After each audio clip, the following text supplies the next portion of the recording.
Good morning दोस्तों, कैसे हो आप सब। आई होप आप सब अच्छे होंगे और मैं भी बहुत अच्छी हूँ। तो दोस्तों, बिहार डीएलएड एंट्रेंस एग्ज़ाम 2025 जो है 27 फरवरी से होने वाला है और टाइम जो है वो बिल्कुल भी नहीं है।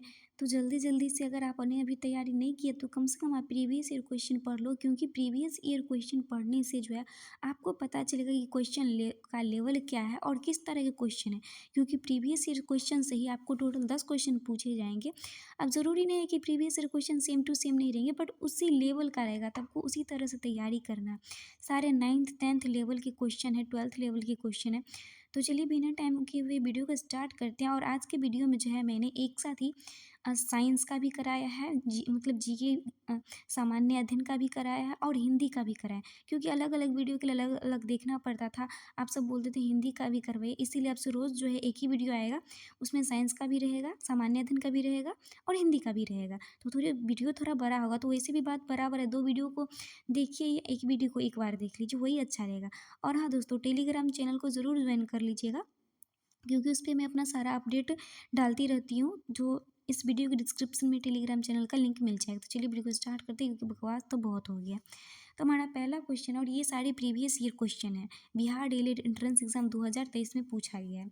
निम्नलिखित में से कौन चाल का मात्रक नहीं है। तो देखिए, चाल बराबर क्या होता है, दूरी बट्टा क्या होता है, चाल बराबर दूरी बट्टा समय। क्या होता है, दूरी बट्टा समय। यानी ऊपर दूरी का मात्रक और नीचे समय का मात्रक सेकेंड होगा। तो देखिए, मीटर पर सेकेंड, तो दूरी का मात्रक मीटर और टाइम समय का सेकेंड। सेंटीमीटर, तो सेंटीमीटर भी दूरी का मात्रक है, नीचे समय है। उसके बाद है सेकेंड मीटर, तो क्या सेकेंड दूरी का यूनिट है, तो ये नहीं होगा। तीसरा है किलोमीटर पर आवर, तो किलोमीटर किसका है, दूरी का मात्रक है, और घंटा भी किसका है, समय का। तो यहाँ जो सी है वो आंसर हो जाएगा, इनमें से चाल का मात्रक जो है वो आपका सेकेंड पर मीटर नहीं होगा। नेक्स्ट क्वेश्चन देखते हैं दोस्तों हमारा, अपने अक्ष पर पृथ्वी के घूर्णन के बढ़ने या घटने से पृथ्वी के किस स्थान पर जी का मान नहीं बढ़ता। तो एक चीज़ याद रखिएगा कि भूमध्य से रेखा पर जो है, भूमध्य रेखा पर आने पर जो है जी का मान घटता है और ध्रुव पर जाने पर बढ़ता है। लेकिन यहाँ पूछ रहा है कि पृथ्वी के घूर्णन से किस स्थान पर जी का मान अपरिवर्तित रहता है, तो वो ध्रुव ही हो जाएगा। अगला क्वेश्चन है कि प्लाज्मा झिल्ली किससे बनी होती है। तो दोस्तों, प्लाज्मा झिल्ली जो बनी होती है वो प्रोटीन, कार्बोहाइड्रेट और फॉस्फोलिपिड से बनी होती है। तो आपको option C is the correct answer हो जाएगा। और दोस्तों, मेरा चैनल भी बहुत न्यू है, तो प्लीज़ आप लोगों की सपोर्ट की ज़रूरत है। प्लीज़ वीडियो को लाइक करके चैनल को सब्सक्राइब कर लीजिएगा और वीडियो को शेयर कीजिएगा, कि आप अभी सपोर्ट कीजिएगा, क्योंकि मैं मेहनत करती हूँ तो मुझे लगता है कि मुझे आप लोगों की सपोर्ट की थोड़ी सी ज़रूरत है। नेक्स्ट क्वेश्चन है दोस्तों हमारा 49 नंबर क्वेश्चन है कि बिहार के मैदानी भाग में कौन सी मिट्टी मुख्यतः पाई जाती है। तो बिहार के मैदानी भाग में गंगा नदी के द्वारा बहाकर लाई गई मिट्टी से ही बिहार का निर्माण हुआ, और बिहार में जो अधिकता है वो जलोढ़ मिट्टी की है। तो option C is the correct answer हो जाएगा। अगला क्वेश्चन है, बाहरी कान कहलाता है, जो बाहरी कान होता है उसे, जो कान का बाहरी पार्ट होता है उसको कर्ण पल्लव कहते हैं। ओके, नेक्स्ट क्वेश्चन है कि जीन के वैकल्पिक रूपों का नाम क्या है।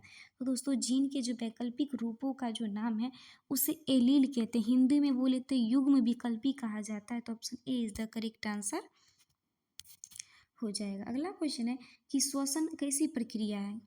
देखिए, श्वसन जो है आपने सुना होगा एक कैटाबॉलिक प्रक्रिया है। कैसी प्रक्रिया है श्वसन, कैटाबॉलिक प्रक्रिया, जिसमें ऑक्सीजन की उपस्थिति में भोज्य पदार्थों का दहन होता है एवं ऊर्जा मुक्त होता है।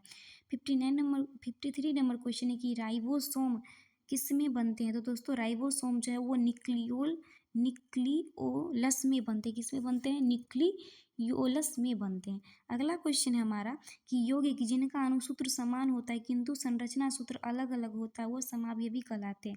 जैसे आपको उदाहरण दे ब्यूटेन का, तो ब्यूटेन में कितने परमाणु होते हैं, 4, तो 4 दूनी 8 10। तो ये ब्यूटेन का सूत्र समान ही होता है, लेकिन इसके समावयवी अलग होता है। जैसे संरचना सूत्र, जैसे एक होता है नॉर्मल ब्यूटेन, एक होता है आइसोब्यूटेन। ओके, अगर आपने 10th में पढ़ा होगा तो याद होगा। नेक्स्ट क्वेश्चन की ओर बढ़ते हैं दोस्तों। हमारा अगला क्वेश्चन है, सामान्य नेत्र के लिए दूर बिंदु क्या है। तो 10th क्लास में पढ़ चुके हैं, सभी को पता होगा 25 सेंटीमीटर जो है हमारे सामान्य नेत्र के, मतलब कोई भी चीज़ स्पष्ट देखने के लिए जो न्यूनतम दूरी हो तो ये 25 सेंटीमीटर। वैसे तो अधिकतम देखने के लिए अनंत होता है। ओके, अगला क्वेश्चन है डायनेमो क्या है। तो देखिए, एक चीज़ डायनेमो और विद्युत मोटर में मैं आपको ट्रिक बता देती हूँ। देखिए, जब मोटर हम टीपते हैं तभी तो वो चलता है। तो एक ट्रिक मैं जैसे याद रखी हूँ ताकि कन्फ्यूज़न ना हो डायनेमो और विद्युत मोटर में। तो देखिए जैसे मोटर हम टीपते हैं तो करंट देते हैं, तो तुरंत क्या करता है, करंट देते हैं तो वो यांत्रिक ऊर्जा में बदल देता है, यानी कि मोटर जो है विद्युत ऊर्जा यानी विद्युत डालते हैं तो वो उसको यांत्रिक ऊर्जा में बदलता है। डायनेमो को उसी को उल्टा कर देंगे, यह यांत्रिक ऊर्जा को विद्युत ऊर्जा में बदलता है। ओके, कन्फ्यूज़न जिससे नहीं होगा, वैसे तो याद कर लेते हैं लेकिन यहाँ बात हो जाता है कन्फ्यूज़न हो जाता है। विश्व पर्यावरण दिवस किस तारीख को मनाया जाता है, सभी को पता होगा 5 जून को मनाया जाता है। नेक्स्ट क्वेश्चन है हमारा, फ्लेमिंग के वाम हस्त नियम के अनुसार बाएं हाथ की तर्जनी जिसमें जो हमारा इंडेक्स फिंगर होता है, किसी को उंगली बताते हैं, वो क्या दिखाता है, तो वो चुंबकीय क्षेत्र को दिखाता है। मैं बता दूं कि फ्लेमिंग के वाम हस्त नियम में कि ये होता है इंडेक्स फिंगर, ये हमारा अंगूठा होता है। इसे हंसीएगा मत, हमें इसे बना रही हूँ समझाने के लिए। तो देखिए ये जो अंगूठा है ये आरोपित बल की दिशा दर्शाता है, ये इंडेक्स फिंगर चुंबकीय क्षेत्र की दिशा दर्शाता है, और जो पिछला उंगली होता मध्यमा फिंगर मिडिल फिंगर, ये विद्युत धारा को दर्शाता है। किसको दर्शाता है दोस्तों, विद्युत धारा। मध्यमा उंगली जो विद्युत धारा की दिशा को दर्शाता है। अगला क्वेश्चन है हमारा कि निम्न में कौन सी वस्तु उष्मा का अच्छा चालक है। तो देखिए उष्मा का अच्छा चालक ऑप्शन के हिसाब से देखिए थर्मोकोल है, लकड़ी का बुरादा या प्लास्टिक। तो इन सभी में जो शीशा है वो हमारा धातु है, तो धातु तो इसमें एक ही है, तो यही हमारा हो जाएगा अच्छा चालक ऑप्शन के अनुसार। अगला क्वेश्चन है कि खाद्य पदार्थों जैसे गेहूँ चावल मक्का बाजरा और ज्वार से हमें मुख्य रूप से क्या प्राप्त होता है, तो कार्बोहाइड्रेट की प्राप्ति होती है। Option B is the correct answer हो जाएगा। नेक्स्ट क्वेश्चन है हमारा कि कालाजार रोग का उष्मीय अवधि क्या है, यानी कालाजार जो रोग होता है वो कितने दिनों तक रहता है, तो 2 से 4 महीना। नेक्स्ट क्वेश्चन है कि डाइस वायु प्रदूषक संकेतक पौधे है। पता है मैं पढ़ के गई थी जब मैं डीएलएड एंट्रेंस एग्जाम दी थी, सेम मेरे में यही क्वेश्चन था, पर उसमें ऑप्शन क्या था, और लाइकिन ने देखिए O3 दे दिया था। तो O3 भी एक प्रदूषण है जैसे ओजोन है, समझे, वो भी जो है। तो यहाँ ऑप्शन में मेरे में लाइकिन ही नहीं दिया था, बट इसका आंसर तो लाइकिन हो जाएगा। अगला क्वेश्चन है परमाणु के नाभिक में उपस्थित होते, तो देखिए परमाणु के नाभिक में न्यूट्रॉन प्लस प्रोटॉन उपस्थित होते हैं और उसके चारों ओर जो है इलेक्ट्रॉन चक्कर लगाते रहते हैं। अगला क्वेश्चन देखते हैं कि पीएच स्केल की खोज किसने की थी। देखिए पीएच स्केल की जो खोज थी डॉक्टर शारेन सोरेनसन ने जो किया था 1909 ईस्वी में। ओके, पीएच का मतलब होता है पोटेंशियल ऑफ हाइड्रोजन, इसमें अम्लीयता के बारे में बताया गया था। 7 से कम है तो अम्लीय, और 7 से अधिक है तो क्षारीय, और 7 के बराबर है तो उदासीन होता है। अगला क्वेश्चन है 65 नंबर क्वेश्चन है कि आधुनिक आवर्त सारणी किसने बनाया था। तो कंफ्यूज मत कीजिएगा, इसमें तो वैसे मोस्टली दिया ही नहीं, इसका आंसर बोर हो जाएगा। देखिए आधुनिक आवर्त सारणी होता है वो परमाणु संख्या के आवर्त फलन होते हैं। आधुनिक आवर्त सारणी का जो नियम था वो हेनरी मोसले ने दिया था, लेकिन इसको बनाया किसने था, तो वो बोर ने बनाया था। किसने बनाया था, बोर ने। ओके, तो हमारा ये 20 क्वेश्चन साइंस का हो गया। तो दोस्तों जरूर सब्सक्राइब कर लीजिएगा, और हम चलते हैं सामाजिक अध्ययन की ओर, यानी कि जीके की ओर। ओके, तो हमारा सामान्य अध्ययन का पहला क्वेश्चन है कि किस आधार पर लोकतंत्र को सर्वोच्च शासन कहते हैं। ऑप्शन देखते हैं और आंसर टिक करेंगे। राष्ट्रीय भावना का अभाव होता है क्या लोकतंत्र में, बिल्कुल नहीं। निर्णय में देरी करते हैं, बिल्कुल नहीं। राजनीतिक चेतना का अभाव होता है, तो ये तो निगेटिव है, बिल्कुल नहीं। तो बच्चा हमारा एक ही ऑप्शन जनमत पर आधारित होता है। 67 नंबर क्वेश्चन है कि दुर्गावती जलाशय परियोजना बिहार के किस जिला में स्थित है। तो देखिए दोस्तों दुर्गावती जलाशय परियोजना जो है बिहार के कैमूर जिला में स्थित है। अगला क्वेश्चन है 68 नंबर, इनमें से कौन सी स्वतंत्रता भारतीय नागरिकों को नहीं है। वैसे तो भारतीय नागरिकों को बहुत सी स्वतंत्रता दी गई, लेकिन ऑप्शन में देखिए कौन सी नहीं दी है। संविधान के केंद्रीय मूल्यों का विरोध करना है, ऐसी कोई चीज़ जो हमारे संविधान के केंद्रीय मूल्यों का विरोध, सरकार की आलोचना करने का है। अगला क्वेश्चन है हमारा कि सरकार बदलने के लिए आंदोलन शुरू करना, ये भी है। सशस्त्र विद्रोह में भाग लेना, ये नहीं है, तो यही हमारा आंसर हो जाएगा। देखिए दोस्तों क्योंकि दोस्तों देखिए कितना क्वेश्चन है, 68 नंबर है ना। देखिए सशस्त्र विद्रोह में भाग लेने के लिए जो स्वतंत्रता होता है भारतीय नागरिकों को नहीं, क्योंकि सशस्त्र विद्रोह देश की संप्रभुता एकता और अखंडता के लिए खतरा उत्पन्न कर सकती है, और संविधान में कोई चीज़ जो खतरा उत्पन्न कर सकता है वो अधिकार पे सरकार हमारे अधिकार पे रोक लगा सकती है। नेक्स्ट क्वेश्चन है कि भारत की वित्तीय राजधानी मतलब रुपया पैसा से संबंधित, यानी कि आरबीआई का मुख्यालय कहाँ है, मुंबई में, इसीलिए भारत की वित्तीय राजधानी भी क्या हो जाएगी, मुंबई। 70 क्वेश्चन है कि विश्व का सर्वोच्च शिखर माउंट एवरेस्ट किन दो देशों की सीमा पर स्थित है। तो देखिए दोस्तों, विश्व का सर्वोच्च शिखर माउंट एवरेस्ट जो है वो नेपाल और तिब्बत की सीमा पर स्थित है। नेक्स्ट क्वेश्चन है, निम्न में से किस नदी का उद्गम अमरकंटक से नहीं हुआ है। तो सोन नदी का उद्गम अमरकंटक में हुआ है और ये पटना में गंगा नदी से मिल जाती है। नर्मदा का भी उत्पन्न जो है अमरकंटक के जो है पहाड़ी से हुआ है जो अरब सागर में गिरती है। जोहिला का भी उत्पन्न जो है वो अमरकंटक से हुआ, लेकिन ताप्ती का जो उद्गम स्थान है वो मध्य प्रदेश के बैतूल जिला में हुआ था। कहाँ हुआ था? मध्य प्रदेश के बैतूल जिला में हुआ था। मुल्ताई नामक जगह से निकलती है। जमोरिन कहाँ का राजा था? तो ओब्वियसली कालीकट का जो राजा था वो कौन था? जमोरिन था, जिसने जो है वास्को डी गामा का भव्य स्वागत किया था। अगला क्वेश्चन है हमारा कि सिंगरौली किस राज्य का सबसे बड़ा कोयला क्षेत्र है? तो वो मध्य प्रदेश का सबसे बड़ा कोयला क्षेत्र है।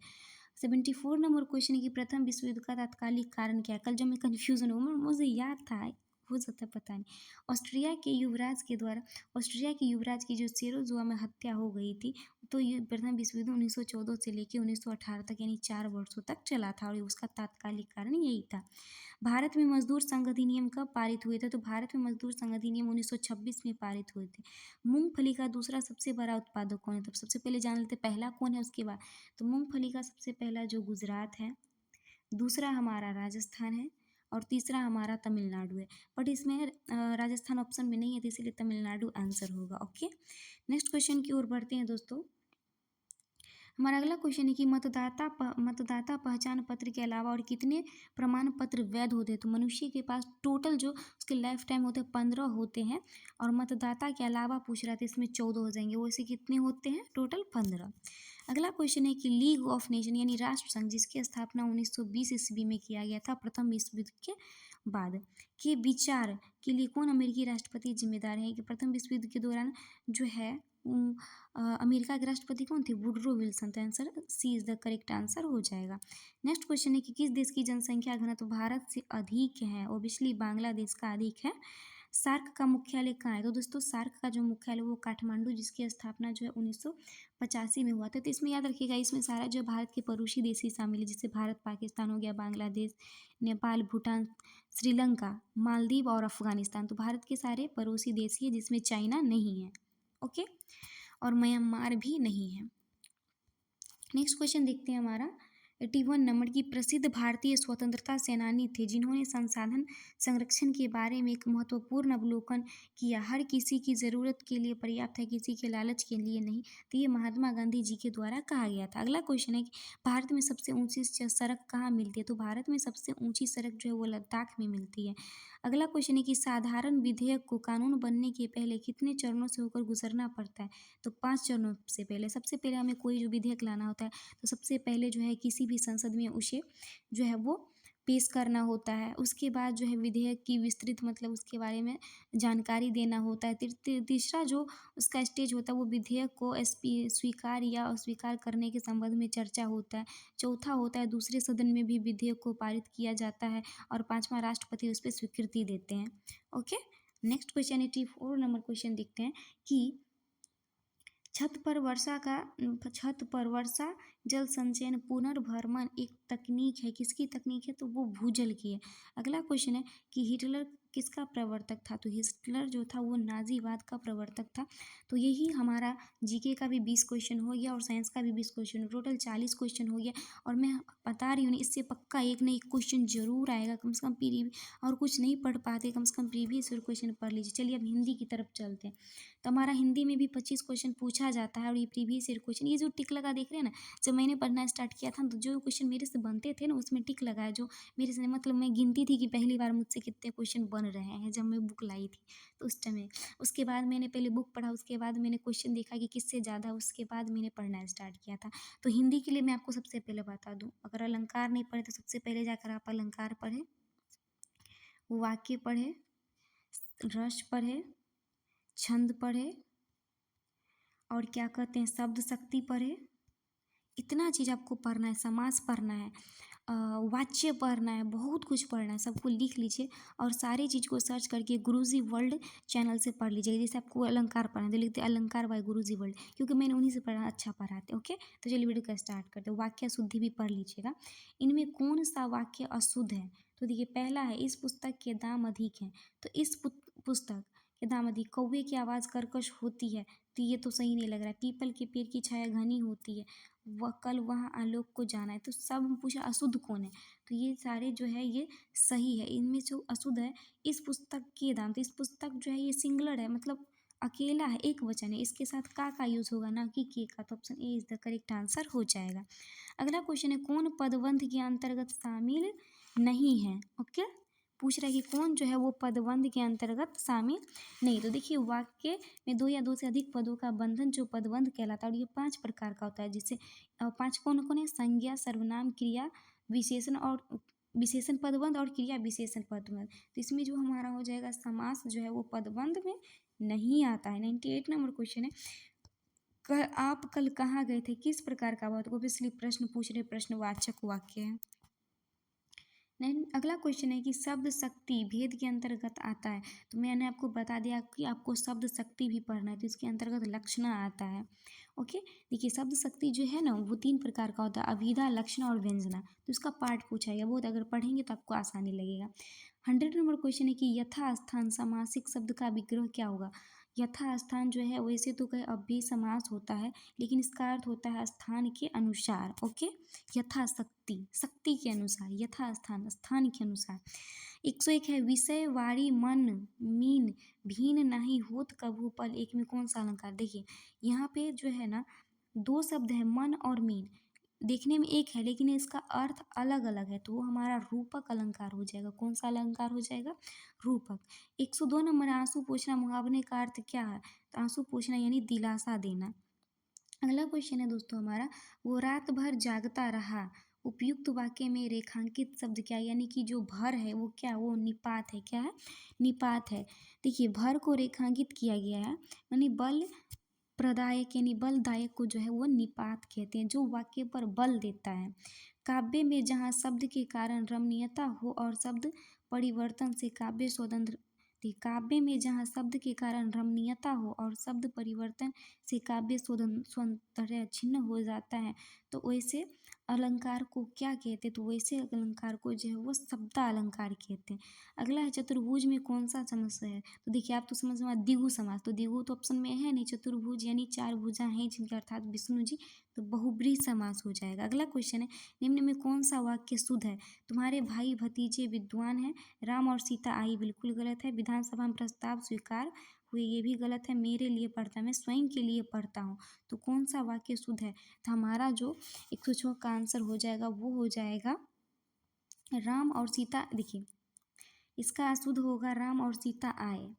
ओके, मैं मेरे लिए पढ़ता नहीं, मैं स्वयं के लिए पढ़ता हूँ। विधानसभा में प्रस्ताव स्वीकार की गई, तो option A is the correct answer हो जाएगा। अगला क्वेश्चन 107 नंबर की वाच्य कितने प्रकार के? तो 3 प्रकार के, कृतिवाच्य, क्रमवाच्य और भाववाच्य। स्वर के साथ स्वर मिलाने से जो विकार उत्पन्न होता है उसे स्वर संधि कहते हैं। अगला क्वेश्चन, ओज गुण का प्रयोग किस रस में होता है? तो ओज गुण का प्रयोग जो है वो वीर रस में होता है। मैंने आपको बताया ना, आपको रस भी पढ़ना है। पहले तो मैंने जितना बता दिया आपको सबको पढ़ लेना। सवैया कितने चरण में होता है? तो सवैया जो है वो 4 चरण में होता है, तो 110 का answer A is the correct answer हो जाएगा, जिसमें 22 से 26 मात्राएं होती हैं। नेक्स्ट क्वेश्चन है, जब से आँख लगी तब से ना आँख लगी। देखिए इसमें 2 बात कह रहा है कि जब से आँख लगी है तब से ना आँख लगी, यानी आँख बंद करने की भी बात करे, खोलने की भी बात करे, तो आदमी क्या करेगा? तो ये विरोधाभास अलंकार है। ओके, नेक्स्ट क्वेश्चन 112 नंबर कि छंद के कितने अंग होते हैं? तो देखिए छंद के 8 अंग होते हैं, गति, यति, मात्रा, वर्ण, तुक, लय, गण, पद। ओके, तो option A is the correct answer हो जाए। सीता किताब पढ़ती हैं, वाक्य के अनुसार निम्नलिखित में से कौन सा विकल्प सही है? तो आपने विधेय पढ़ा होगा। तो उद्देश्य जो हो, सीता उद्देश्य है। क्या है? उद्देश्य है। यहाँ पे देखिए वाक्य में सीता किताब पढ़ती है, में सीता जो है उद्धेय करता है, किताब पढ़ना जो विधेय है, यानी कि सीता जो है उद्देश्य है। अगला क्वेश्चन है, थोड़ा सा गद्यांश दिया गया है और एक ही क्वेश्चन, बहुत सिंपल क्वेश्चन है। पद्यांश जो है वीडियो को रोक कर पढ़ लीजिए, गद्यांश को। उसके बाद है कि क्वेश्चन है कि भगवान राम ने किसका संहार किया था, बिना पढ़े भी हो जाएगा, राक्षसों का संहार किया था। अगला लेकिन पढ़ लीजिएगा, बिना पढ़े आंसर नहीं टिक करना है। अगला क्वेश्चन है चंदन विष व्यापत नहीं लपटे रहत भुजंग, उपयुक्त पंक्ति में कौन सा अलंकार है। तो देखिए, जिस अलंकार से कहने वाले व्यक्ति का भाव सुनने वाले के लिए भिन्न हो जाए, क्या है, एक सेकेंड, देखिए, चंदन विष व्यापत नहीं लपटे रहत भुजंग, इसमें जो है अदत्त गुण अलंकार है। कौन सा अलंकार है, अदत्त गुण अलंकार है। तो आपका option D is the correct answer हो जाएगा। अगला क्वेश्चन है टांग अराना मुहावरे का अर्थ क्या है, अड़चन डालना। सपना क्या है, नयन सेज पर सोया हुआ आंख का पानी में कौन सा अलंकार है। तो नयन सेज पर सोया हुआ पानी में जो रूपक अलंकार है, कौन सा अलंकार है, रूपक अलंकार है। अगला क्वेश्चन है हमारा दोस्तों 118 नंबर, नील परिधान बीच सुकुमारी, खुल रहा था मृदुल अधखुला अंग खिला हो, ज्यों बिजली का फूल मेघवन बीच गुलाब रंग, निम्न पंक्ति में कौन सा अलंकार, ये पूछ रहा है। तो देखिए, मृदुल अधखुला अंग के साथ बिजली का फूल का समानता उपमान में उपमेय को प्रकट करने के लिए किया जाता है। और ऐसे देखिए, उत्प्रेक्षा अलंकार का जो पहचान होता है ना, उसमें ज्यो मनु मानो मनहु से जुड़ा हो ना, तो वो हमारा उत्प्रेक्षा अलंकार होगा। कौन सा अलंकार होगा, तो ज्यों जुड़ा है तो उत्प्रेक्षा अलंकार डायरेक्ट। जब अलंकार पढ़ेंगे ना तो आपको समझ में आ जाएगा। अगला है कि व्यंजना भेद के अंतर्गत आता है, क्या आता है। तो व्यंजना जो है मैंने आपको बताया ना किसके अंतर आता है। तो व्यंजना शब्द शक्ति का तीसरा एवं अंतिम प्रकार है। इसके दो भाग होते हैं, शाब्दी व्यंजना और अर्थी व्यंजना। तो ये किस में आता है, शाब्दी व्यंजना में। उसके बाद है कि अभिनव गुप्त के अनुसार रस कितने प्रकार के होते हैं। तो अभिनव गुप्त के अनुसार जो है वो रस 9 प्रकार के होते हैं। तो दोस्तों यही था हमारा, टोटल कितने क्वेश्चन हो गए, 20 40, अब 25, 65 क्वेश्चन करा दिया। रोज़ अब एक ही वीडियो आएगा, 65 क्वेश्चन का आएगा। प्लीज़ आप लोग अपना प्यार ज़रूर देना and thanks for watching the full video. Telegram channel join जरूर कर लीजिएगा।